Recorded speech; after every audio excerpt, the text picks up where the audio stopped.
From what I've experienced working with people and agencies and service providers, and then also me on the other side as a coach, what I believe is that people remember the experience they have. They may not directly remember what you told them or taught them. Something that's experiential, even for a customer. This is what I tell leadership teams and CEOs. Their customers will remember that experience. And if it was a bad one, they'll remember it even longer. Safety in the business environment, most of the time, from what I've experienced, is not some, harassment or physical risk or things like that. It's the really tiny stuff, like being ignored. Nobody tells the CEO the truth. There's a reason. It's because they don't feel safe doing it.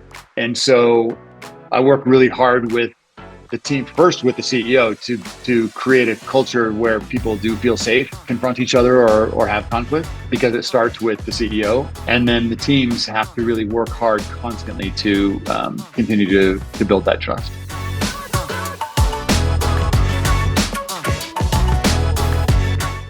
Welcome to The Show Goes On, a podcast about the people who keep businesses running no matter the challenges. My name is Amir Narani, and today I'm joined by Jeff Donaldson. Jeff Donaldson is a business growth coach certified in scaling up, specializing in helping CEOs and leadership teams navigate the challenges of scaling. With a background in marketing and leadership, he brings a strategic approach to optimizing teams, execution, and business growth. By applying frameworks like scaling up, the 5 dysfunctions of a team, and working genius, Jeff helps leaders break through plateaus and build momentum. Jeff, thank you so much for being here today. How are you? Absolutely. Doing great. Thanks for having me. So we'll jump right into it. When people ask you what you do, how do you usually answer that?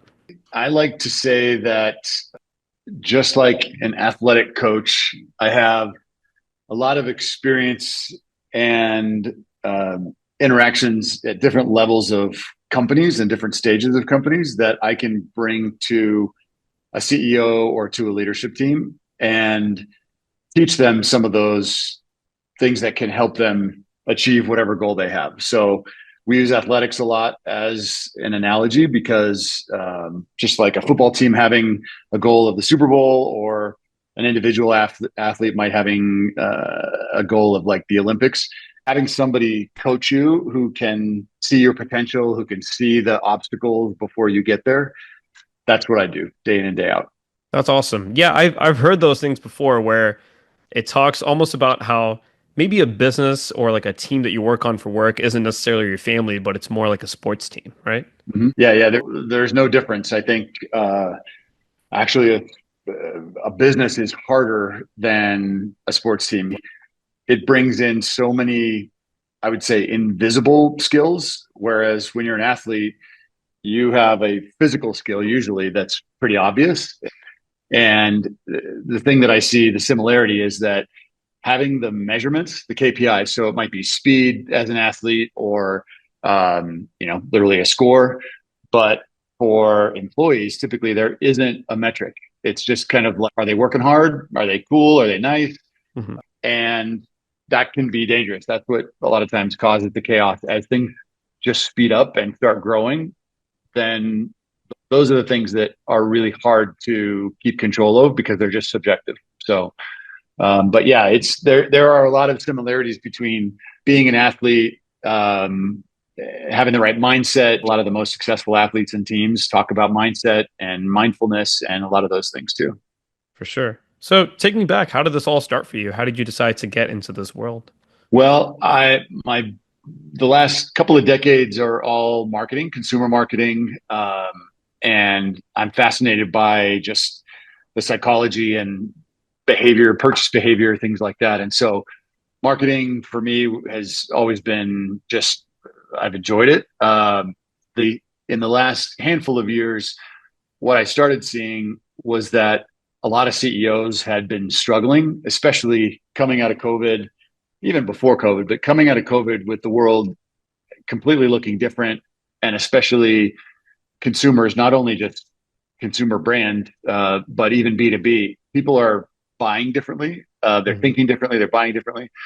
And So with marketing, I was limited on how much I could help companies grow. And I typically wasn't really interacting to help the CEO. I was typically helping, or I was, if I was the CMO, or if I was, I had an agency for a while. So I was interacting with the VP of marketing or CMO, but it was pretty limited. So once I realized that there were some other areas that I could help with people, with strategy, even cash flow, that's what intrigued me, is that there are not that many different levers that are really key to the business growing and growing successfully, and growing without burning everybody out. And so once I saw those elements, I wanted to really get into that. And so I evolved it from just the marketing strategy and positioning, messaging, things like that, which are still really important to growth, and now have even more tools that I can help with. But I think the thing that excites me the most about all of it is just the role of being someone's person, being their coach. Like, it's not executive development necessarily. It really is helping the CEO see the things that he or she may not be seeing, and then, ultimately helping the leadership team be a high functioning, high performing team. And it could start in a lot of different places, but a lot of times it comes down to the 4 or 5 things that we focus on. Yeah. And yeah, just to follow up on that, but man, it's crazy. It's been 5 years since COVID now, huh? Like, I think Yeah, it's around kind this of a week. blur. Yeah. Yeah. I always joke with my friends, it's That's BC, right. It was before around COVID this and week. then after COVID. Yeah. Yeah, because there's a handful of years in there where you can't actually decipher if a thing was like 21, 22. You're just kind of like, it was in that range. Yeah, it was definitely a blur. So you mentioned levers a couple of times. You said 4 or 5. Can you go into what those specific levers are? Yeah. So I focus on, the primary framework that I use is scaling up. There's a lot of different systems that companies use. And I would say for the most part, they focus on strategy and execution. Those, if you don't know where you're taking a company, and if you can't execute on those strategies, then you're host. But where I've seen and where scaling up adds in some other elements are the people side of things. And a lot of times the companies that I work with, it really does start with the people, and getting A players, because it's amazing what impact in a negative way a B player or a C player can make. They might be very intelligent, very skilled in their role, but if their mindset is off, they can bring down and sabotage the most incredible strategy. Mhm. So people is a really, really big focus. The strategy is really just the clarity of direction. But that's the second one. Is a lot of times CEOs, and especially founder CEOs is where I focus, is they have in their head, they know, they can see it. They could even describe it if somebody asks them where the company's going, but they've never articulated it clearly to their team or to the company. So everybody has a different version, or I mean, they're lucky if they have a version. Sometimes they don't know anything at all about where they're headed. They're just working their ass off. So the clarity and direction is really important. That's the second one. The third one is the execution. So execution is different than just working your ass off. Execution, and back up a second and say that all of these things add up to increasing the value of the company. That's ultimately, it could be through profit, it could be through pure top line growth. There's a lot of different things that increase the valuation of a company. So execution is one of them. And I'll just use that as an example. If company's trying to be acquired and they've got brilliant strategy, they've got the most talented people, their roster is just loaded, but they can't actually get things done consistently, and they're not achieving those goals at more than an 80% rate, then their value is way down, and they're not likely going to be acquired. And execution, having a system that everybody can learn and everybody's executing the same way, so that when you set a goal and work with companies to set not only the really big 20, 30-year visions, but all the way down to the 90-day priorities. The goal is that when you set those 90-day priorities, with very high confidence, everybody on that team is going to be hitting those. Then you start spreading that out to everybody in the company, and everybody is able to execute at a high success rate. So that's the third one. And the fourth is really about cash. The health of a company is all cash. It's the cash flow. If you grow, it's going to cost money. Hiring people, new systems, offices, or sometimes not, but there are, that come along with growth. And so what I see as one of the biggest downfalls, and a lot of times the thing that brings down a CEO or a company, is that they don't have the money, they don't have the cash. They might have a lot of money in receivables or some other form on their balance sheet, but they don't actually have the liquid cash to be able to hire 3 people when they get a new account, or the things that they need to do as quickly as they need to. So we put a lot of time into looking at the health of the financials and really focusing on the cash. How quickly does a dollar go from services or product delivered to receiving it in the bank? And so we do a lot of cash flow analysis and working with the whole leadership team, not just the CFO. But if everybody on the leadership team doesn't understand intelligence level or even understanding of some of the elements of cash and profit and the finances, then it's one person like the CFO who carries it, and you start to find a lot of waste among team members that they think it's somebody else's job to manage all that. So it's really important to make sure that the entire team understands that let there. Yeah, it really feels like the year of 2025 is the year of pragmatism, where a lot of waste is just getting cut, and we're seeing all the unnecessary expenses and getting rid of those. That's true. Yep. Yeah. Okay. So those 4 levers of people, strategy, execution, and cash. Yep. Awesome. So you mentioned your background in marketing. I'm curious, how has this influenced your career thus far and as you're coaching?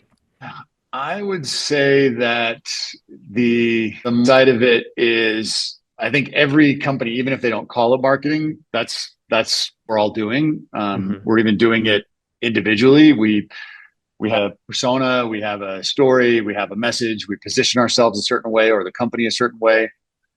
We match that up with an available market or available customer, and we create an experience that's repeatable. And so to me, the marketing life cycle, if you will, is incredibly important to the success of a company. Is just from the concept of a product or service to identifying the audience that it matches, or vice versa. How do you fill a need or fulfill a need that an audience doesn't even know they have yet?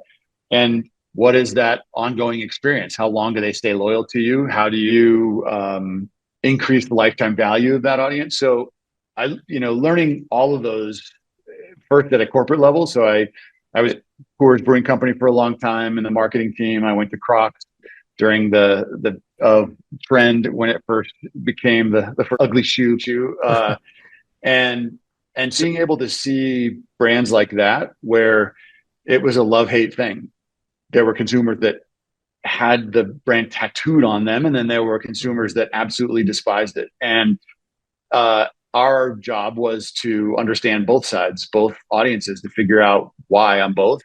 And that has influenced me a lot with, I would say, how businesses operate, because a lot of times that is seen as the fluffy stuff. It's hard to measure. Marketing a lot of times is the first thing to get cut.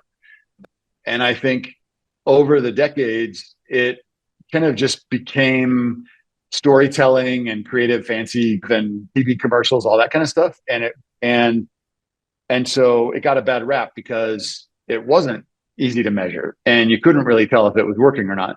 And so I think what's happened is companies have lost the priority or the art of, really what them different in the market, and what audience do they line up perfectly with, and then what experience is that audience having. And a lot of times it just comes down to price and profit, and more of a transactional relationship. And so how that's influenced me in the coaching that I do is it's brought more of a human side to the business. And I coach teams, we spend quite a bit of time not only on the people side internally, but also what are the problems that the company is solving outside the company with the audience.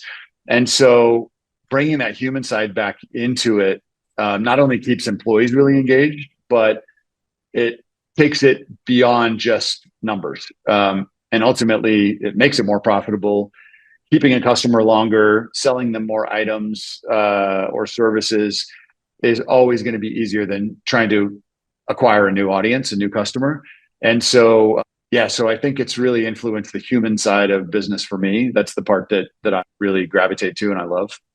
Yeah. So speaking of the human element, you have your core values. I had them listed over here. Get after it, no nonsense, curiosity is king, and an experience to remember. Yep. I told you I love these core values. How did they come up with them? Where do they originate from? Well, I'm a recovering people pleaser, and Same. yeah, would say through my career, I have learned the hard way about like perfection and the dangers of working so hard. Just, there's no end to how perfect something can be. And so these values that I put together for my company are really around not only how I want to live and work, but also what I think are important for the customers that I work with. So the first one of get after it. When I see employees and teams who believe in action over perfection, and they're the type of people you know a lot of them where they're the type of people who are just like, okay, let me get after it. I'm just going to go try some things.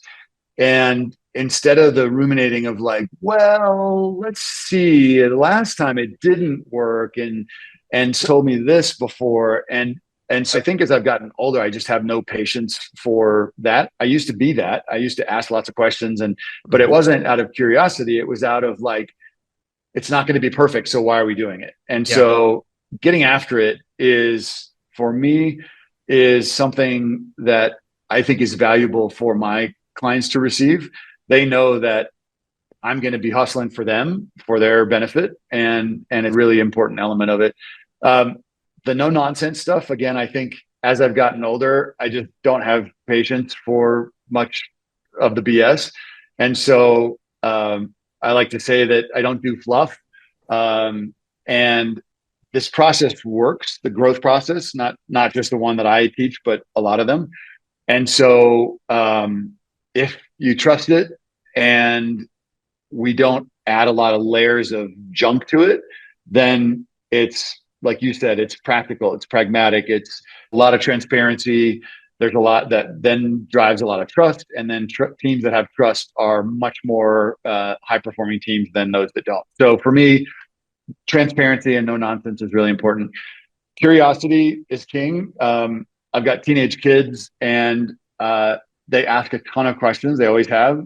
I get annoyed by it, but then as they're getting more into their adult years, I'm realizing that it's kind of been part of our family, like the wonder, why is that done that way? Or wow, I could totally create something better than that thing. Or so for me, in the last few years, I've noticed it's a version for me of a growth mindset. Like I have worked hard to have a growth mindset because, like I said, that anybody who shoots for perfection, that's not usually a growth mindset. That's like, this is the way it is. I'm going to perfect it. It's fixed. And then we're off and running.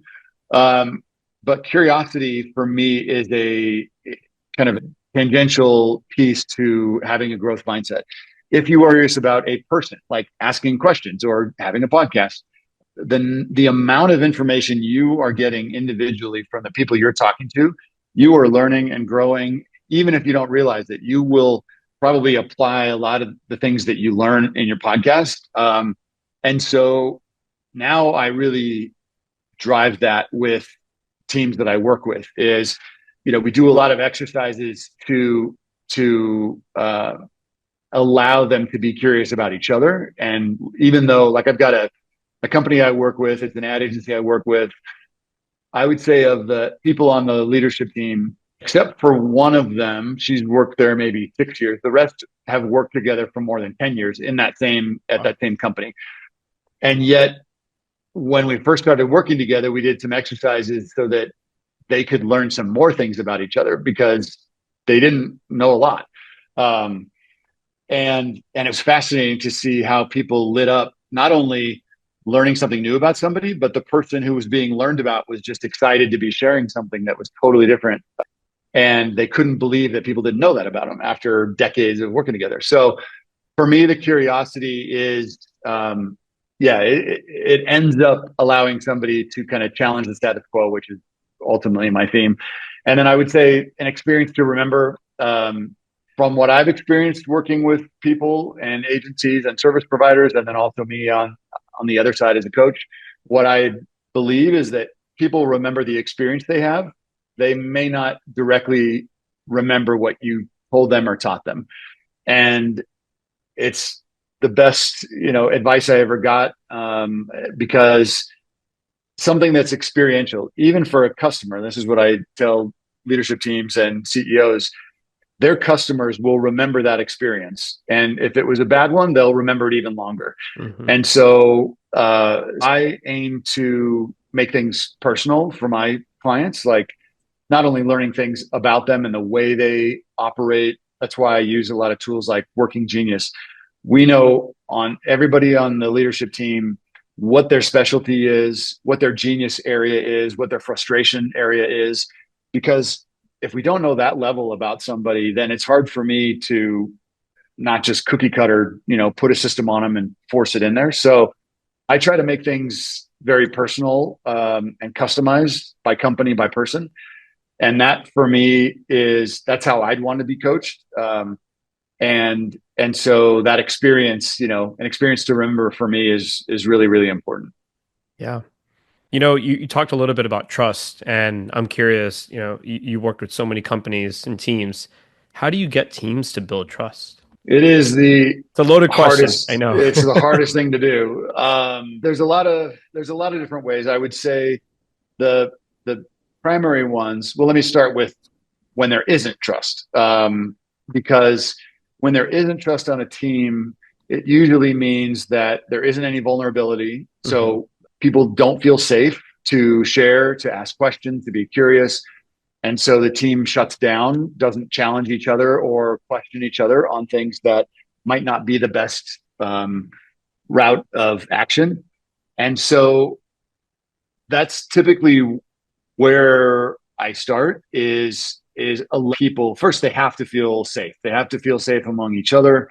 They have to feel safe. And by safe, I mean that they're not going to be personally criticized or ignored or I think safety in the business environment most of the time, from what I've experienced, is not some harassment or physical risk or things like that. It's the really tiny stuff like being ignored, or when people talk about being underrepresented, it's a lot of times their voice is never heard. And so they don't feel safe. And so then they don't speak up and they don't question anybody. And pretty soon, the CEO is in charge, makes the call, and they're wondering how come nobody questioned it when it fails miserably.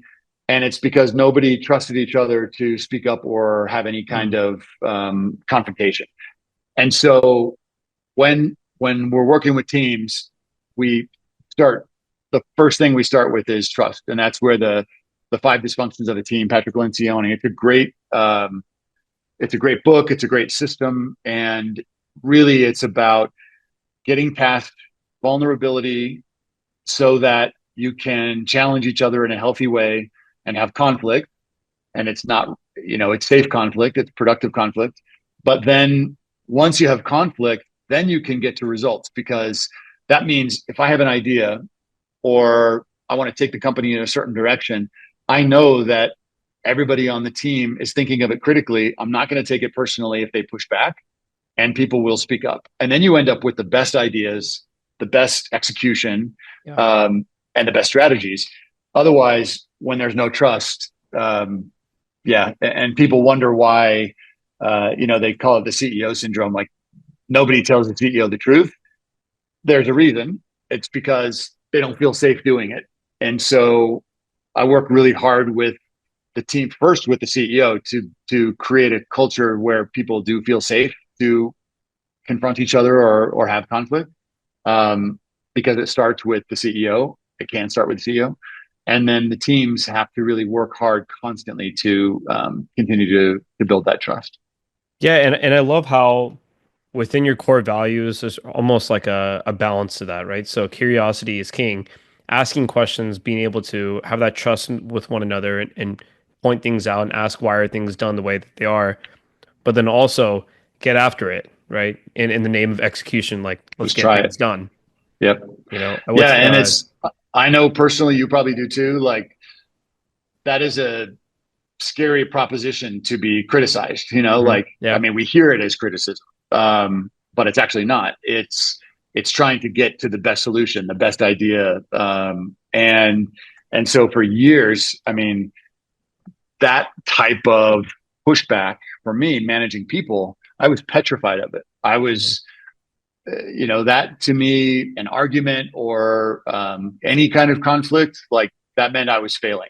And mhm, so trying to reframe that and for me, curiosity is a great way to do it because it sounds low risk. You're like, just like yeah, kids, like they're just curious. hmm, There's no ulterior motive. It's just fun.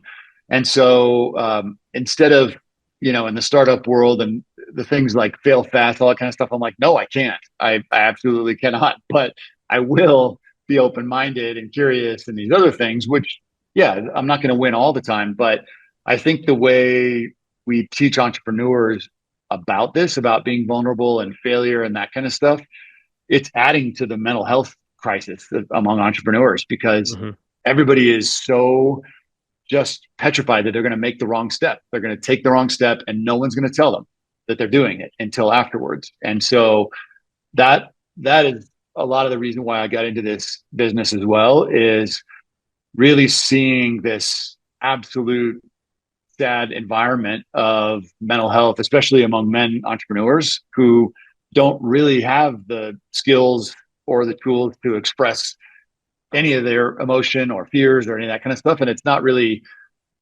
cool to talk about. Luckily, it's becoming more mainstream, but still, I think that these values are important to me also because of that. Because I've gone through my own struggle having my own companies, and just seeing people around me when I would bring up a topic, and you could see the relief that we could talk about something like that. So I bring that into my coaching as well, with the CEOs, especially, so that because it is very, very lonely to be running a company. And for CEOs, they're in a unique spot because they don't really get much slack to say, "Hey, I'm lonely up here." The yeah, first time they try that, people are like, "Shut the heck up." You're making plenty of money. Like, what are you yeah, complaining about? And so they learn very quickly, like they don't complain. yeah. Keep your mouth They, shut. Do your yeah, thing. Yeah. they are incredibly isolated. The percentages of mental health, and I mean, it's like more than 70% of CEOs say that they have some type of mental Wow. health challenge. And the suicide rates, I'm in Colorado, it's one of the highest in the country. We have a lot of entrepreneurs here and startups here, but California and Colorado are the highest suicide rates among entrepreneurs in across the country. So I really do think that it comes down to a lot of the same type of stuff. Is that when there isn't trust, when teams can't be vulnerable, when the CEO can't speak up and say, "Hey, I messed up," or that doesn't feel like his or her own leadership team has their back, then they shut down and they're isolated. And that's a growth killer right there. There's no way a company can scale or grow if the mindset of the mental health of that CEO is off. And so, yeah, back to my motivation. That's a big, big part of what motivates me, is to help entrepreneurs, founder CEOs in those roles, because I know how much they're struggling. So you talked a little bit about mental health. I'm curious, what are some of the tools and strategies that you offer up to the entrepreneurs and CEOs that you work with when it comes to working through their mental health? Because I think you said more than 70% of them are having issues Yeah. with their mental health. Yeah. One is just bringing awareness to it. If I weren't doing this job, I think I would be a therapist. I've had plenty of therapy over the years, and I think that I know how valuable it can be, primarily just to feel like somebody understands what you're going through. And so Mhm. I like to say this is business therapy. So a lot of times, the way I start is just talking in a way that things that I've gone through or that I share immediately share what other CEOs have gone through so that that person I'm speaking with, we may not even talk directly about it, but they feel like they're not alone. That's the first step. Is as soon as they can feel like they're not solo and isolated on an island by themselves. So I start with that. That's one way. The second is I give them tools to learn about themselves, but I also so it might be 360 assessment, it might be um, other tools like the Working Genius and things like that. Where I mean, pretty much at this point, every CEO has done every version of personality test and DISC Mhm. and that kind of stuff, which is interesting for understanding your kind of your go-to behaviors. But I think there are some other tools that give CEOs permission to act the way they act. Like Mhm. for CEOs who are very visionary and might have ADHD or dyslexia or a lot of it comes from some of those types of issues. They don't have the permission to, or they feel like they don't have permission to be their true self. So they have to have this filter on all the time, like Yeah. always have the answer, always be the smartest, that kind of stuff. And so a lot of the tools that I bring are purely just so that they feel like they can be themselves authentically, and then fill the team with people that can fill the gaps instead of feeling like they have to always be everything and have everything. Um, and then I think the another way is what I'm seeing a lot of is that the CEO ends up becoming the therapist, becoming the Yeah. everybody's shoulder to cry on, and like because they don't want anybody to be upset. They care about the people. They know that if people have issues, it's going to affect the company as well. And then so they take on the burden. And so when the team trusts has a high trust level and is performing high performing, it takes the pressure off the CEO as well. And so I like to think that successful growth of a company allows the successful growth of the person, the CEO, because it does take that pressure off. Hmm. The when things are growing and they're efficient and they're effective, not just the growth, it has to be happening in a healthy way. But when things are working, it changes someone's world completely. So that's the last way I think is working with the team dynamic a lot so that that pressure can be taken off of the CEO.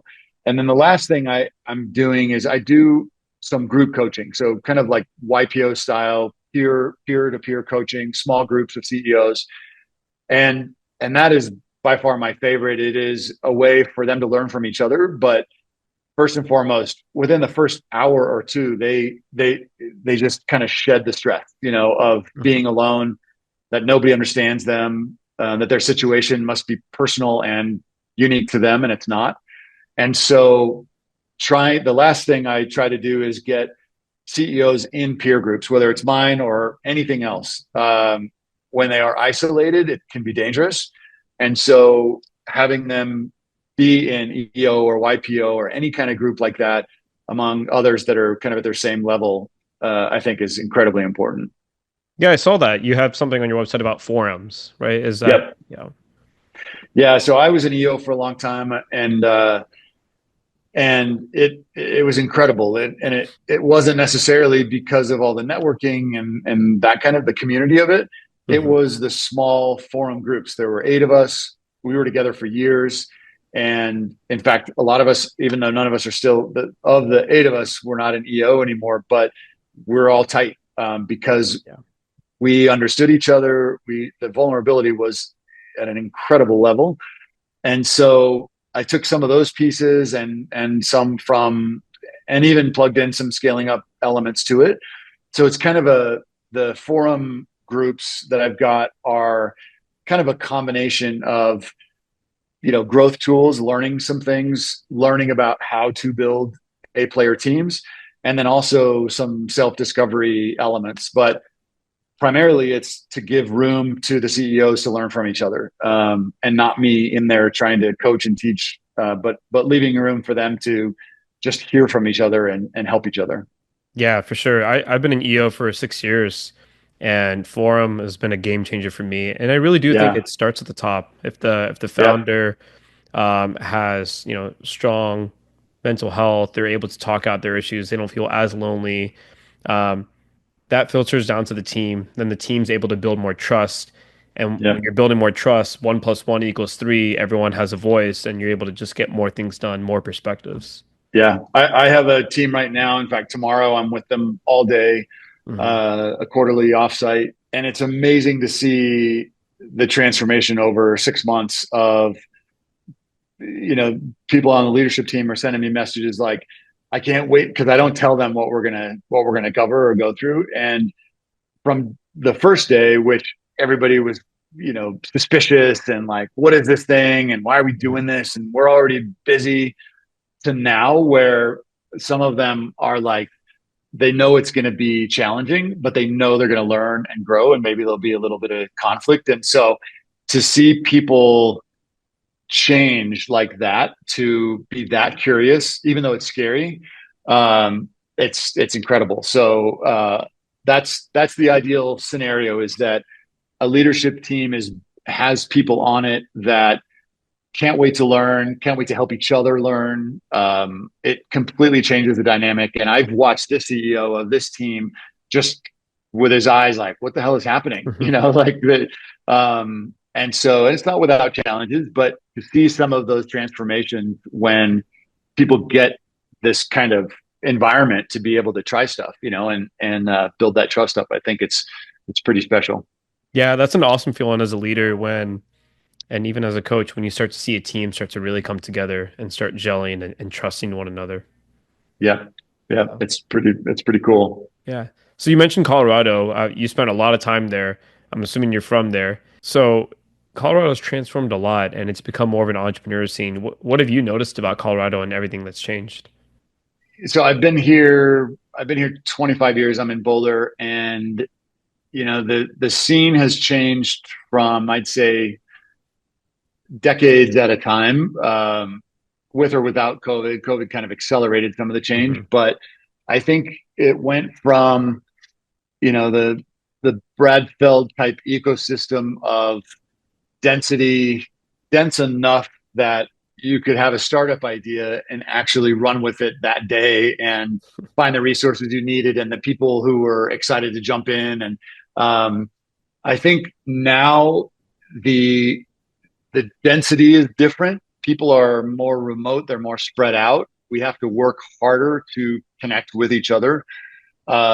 It has kind of slowed down the growth trajectory, but I think what's interesting and what is a common thread from the entire time I've been here is this kind of the giving mentality. There is Hmm. pretty much nobody that you might reach out to that wouldn't say, well, what can I help you with something? Or whereas in other cities like New York or Chicago or other places where you wouldn't even ask, like, Yeah. and so that's the thread that has continued. I see in the last year or so, I see a whole new generation of entrepreneurs starting. They're not as frenzied as a decade ago entrepreneurs who were just like, like almost just like frenzied energy of starting stuff up. And it was during the time of, startup weekend and lean methodology and all these things that were just Yeah. about speed. And now it seems to be more mindful. It's like you said, it's more pragmatic. There's definitely still the same number of ideas and same number of entrepreneurs, but the the early mid 20s type entrepreneurs now around here are um, they just seem more thoughtful in how they're going about it. I Hmm. think that generation in their lives even is just more thoughtful about the parts of their lives, whereas 10, 20 years ago, the entrepreneurs, it was quite imbalanced. Um, and it was just work your ass off till you can't work anymore. Hmm. And I think that has changed as well. And so it's kind of changed the energy a bit in a good way, I think. The connections are deeper between entrepreneurs. People are intentionally getting together. It's not as easy to physically connect and get together with people. So they're doing it intentionally, which is nice. But it seems more human. It seems less frenzied, Yeah. if that makes Yeah. sense. Transition of like moving fast and breaking things to more of a calculated speed. Yeah, yeah. It's still fast, but why break something or break yourself if there's a way to do it consciously, do it intentionally, Hmm. um, and learn from other people, and admit that you need to learn or that you don't know the answer. So Hmm. that's happening a lot as well. Yeah. So Colorado, I'm curious if someone's visiting Colorado, what's something that they have to do? Since you've been there for a while, so what's something that's on the list of you got to do this when you go to Colorado? I would say, well, if they're coming to Boulder, if it's summertime, I would say something they have to do is like get on the water, get rafting. Hmm. There's the opportunities to like be in the mountains, be on the water.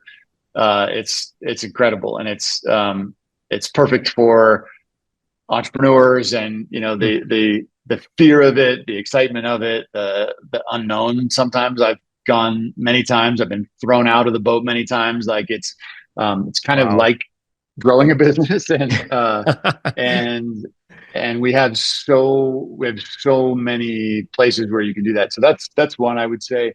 Um, I would say if I'm trying to think of like all of Colorado because the parts are so different. I would say the food and the beer are, the breweries are having a hard time, but there still are plenty of them here. And so from Denver to Boulder, Fort Collins, there, what we call the Front Range, all along the mountains, up and down the highway, and every one of those towns has incredible food and multiple breweries. And so, hitting some of those towns along the Front Range, and really just sampling because the towns are all so different that you could have five or six in a day, and just see all really different cultures, which is kind of cool, and all very entrepreneur friendly and business startup type atmospheres. They just are all very different.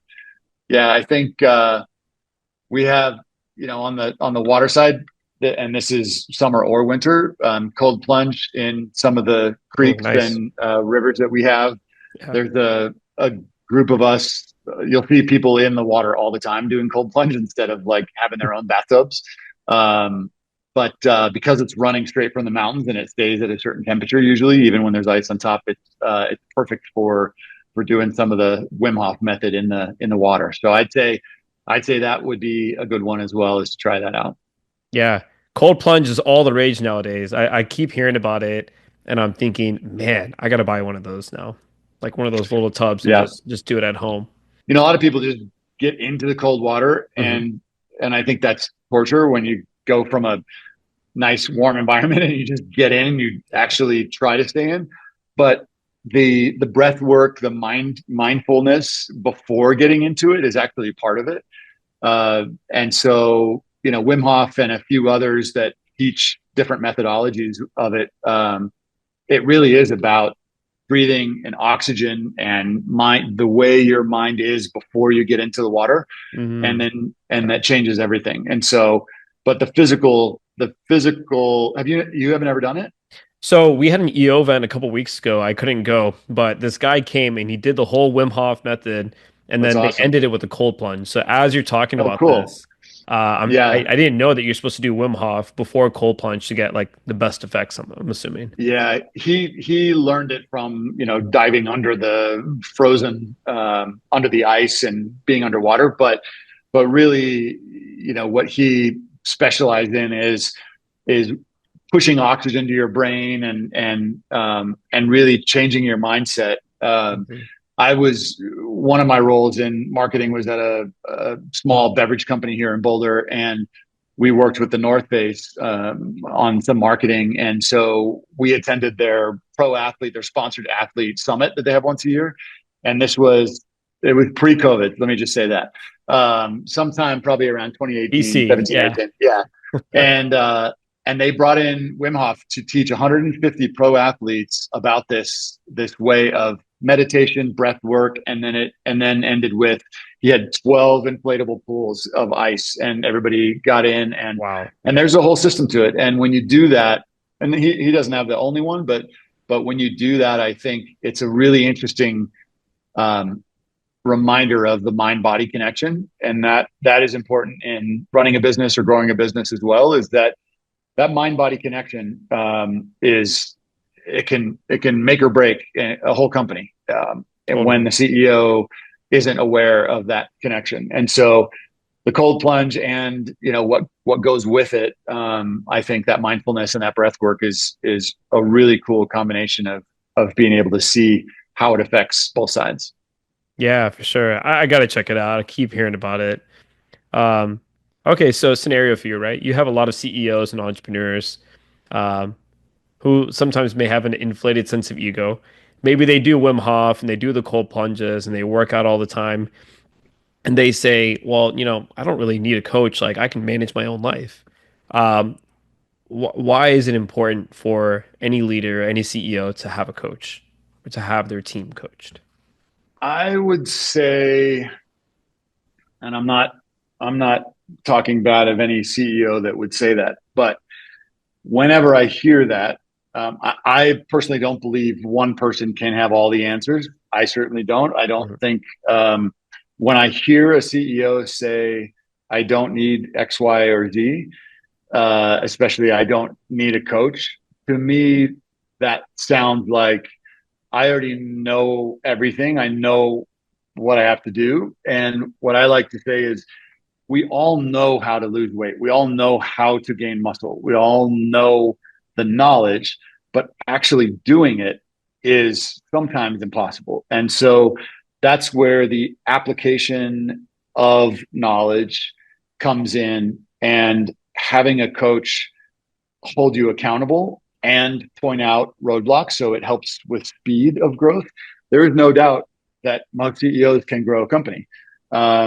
That's how they probably got in that role and or created their company.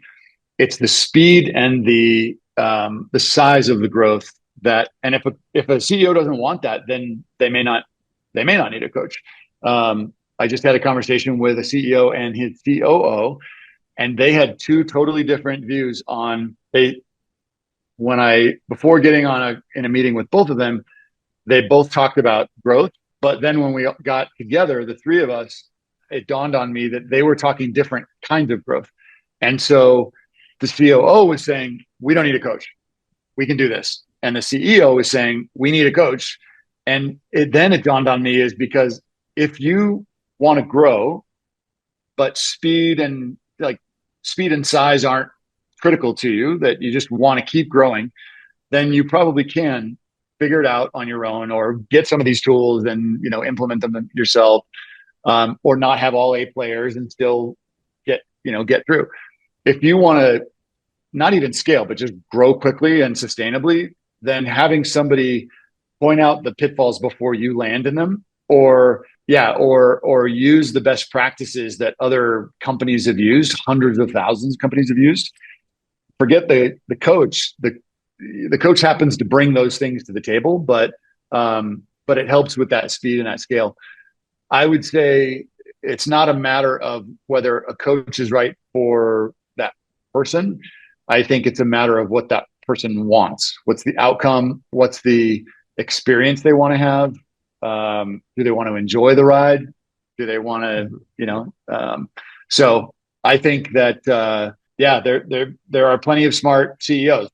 They are all smart for the most part. It's just that they may not be smart in the areas that will help the company grow quickly and sustainably. So that's what a coach can bring. Yeah, it makes sense. It's almost like you got to be crazy, a little crazy to start a company and to get it off the ground. And then you have to know when to say, okay, I need some help. Yeah. Yeah, yeah, and I Yeah. think that is, I don't think it's super common for CEOs to have coaches or EOS implementers, that type of role, especially when folks like me, I don't have a specialty in hundreds and hundreds of industries. And so what I do have a specialty in are the tools, the mindset, the team dynamics, things like that. And I bring those and I can apply them to almost any industry. But I think it's still kind of a new thing to get for a CEO to have a right hand person like that. What I like to say is everybody in a role in the company was hired to do a specific thing, even the CEO. There is no way for any of those people to have an unbiased overview of the company and speak on behalf of the whole company, because even a CEO has very specific things that he or she has to deliver, right? Yeah. So their view on things is skewed in that way. So is the COO, CMO, everybody.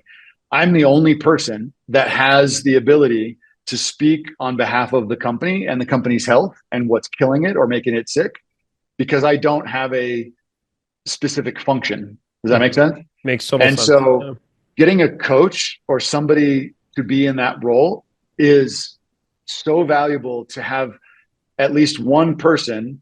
I mean, investors, there is nobody else that can have an unbiased view of that company because they've all been put in a role for something, right? Mhm. And so a lot of times I see things that aren't hidden, they're right there in plain sight, but because others don't, they're not there to connect the dots, but that's what my job is. It's a view on the company that a CEO a lot of times doesn't get. And they might ask some of their team members to do that. Like, hey, I want you to be the one that has the overview. I want everybody reporting into you. Still, it doesn't happen. It can't happen. So having an outsider can be really valuable for that point alone. For sure. For sure. We'll end with some rapid fire. Okay. Okay. Favorite book? Oh, um, I would say I'll say it's a favorite and it's current book, which is 10x is easier than 2x. Ah, love that one. Yeah, that will change anybody's mindset quickly. Dan Sullivan, huh? Yep. Yeah, great stuff. Favorite city? Just whenever you're traveling, like a city you've come across that you would think, oh, Amsterdam. Amsterdam. Okay, Yeah, cool. And your favorite type of workout, like could be yoga, hit, whatever. it's chest day. Chest day. Okay, nice. Strength training is a new thing for me over the last few years, but Okay. every time I leave, doing chest exercises and shoulders and things like that, I'm like, I could carry the weight of the world once I leave the Yeah. gym. So Suddenly things don't seem so daunting anymore, right? that's After right. after chest day. Yep. Yeah. Cool. Well, Jeff, thank you so much for joining today. This was a lot of fun. And before we sign off, are there any final takeaways that you want to give everyone? I would say, for me, I just want entrepreneurs, I want CEOs to enjoy the work they're doing and what they've created. I think the things we've talked about, curiosity, and just being transparent and vulnerability, that kind of stuff. It sounds fluffy and it sounds non-business, but in my experience and seeing it happen, it allows CEOs to actually enjoy the work they're doing. Doesn't mean it's going to be easy. Sometimes it makes it harder, but yeah, that ultimately is my challenge to everybody: is find ways to enjoy what you're doing. Doesn't mean it's fun, but if you're not enjoying it, then I don't think you should be doing it. especially if it's hurting you. And I see that in a lot of places right now. Is there's a lot of pain, especially with uncertainty and the anxiety and fear that that brings. And so it's even more important these days that CEOs find ways to make the work enjoyable, make the people with them enjoyable, the interactions, that kind of stuff. So that's my biggest goal. For sure. What's the point if we can't enjoy the journey along the way, huh? That's right.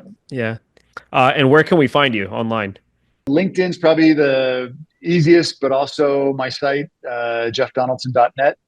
And my blog is on there as well. And then on LinkedIn, I'd love to connect with entrepreneurs, and I've got a lot of content out there about this, all these topics that we've talked about. So I'd love to connect. All right. Awesome. Jeff, thanks so much for joining us today. Yeah, Appreciate it. nice to meet you. Thank you. Okay. Take care.